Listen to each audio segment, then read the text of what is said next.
السلام علیکم ناظرین۔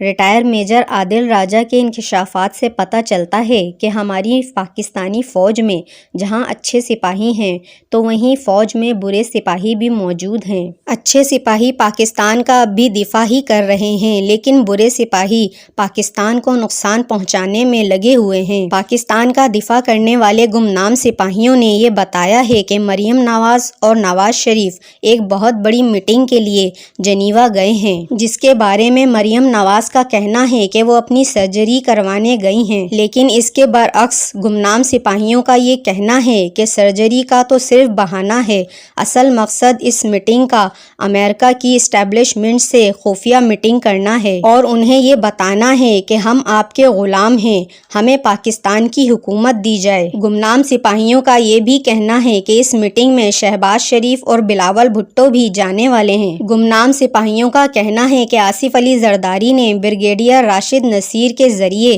پنجاب میں عمران خان کی پارٹی کے MPs توڑنے ہیں۔ اگر راشد نصیر ایسا نہ کر پائے تو وہ اپنے عہدے سے استعفیٰ دے دیں۔ بریگیڈیئر راشد نصیر کو اس کام کا سارا خرچہ آصف علی زرداری دیں گے تاکہ وہ PTI کے 25 MPs توڑ کر انہیں پیپلز پارٹی جوائن کروائی جا سکے۔ باخبر ذرائع کا یہ بھی کہنا ہے کہ اب عمران خان کو نااہل کروا کر پارٹی چیئرمین کے عہدے سے بھی ہٹایا جائے گا۔ اب دیکھنا یہ ہے کہ یہ لوگ اپنے ان غلیظ مقاصد میں کتنے اور کہاں تک کامیاب ہو سکتے ہیں۔ اللہ سے دعا ہے کہ اللہ ہمارے پاکستان کو اور پاکستان کے اچھے اور ایماندار لیڈرز کو اور ہمارے ایماندار فوجی سپاہیوں کو اپنے حفظ و امان میں رکھے۔ آمین۔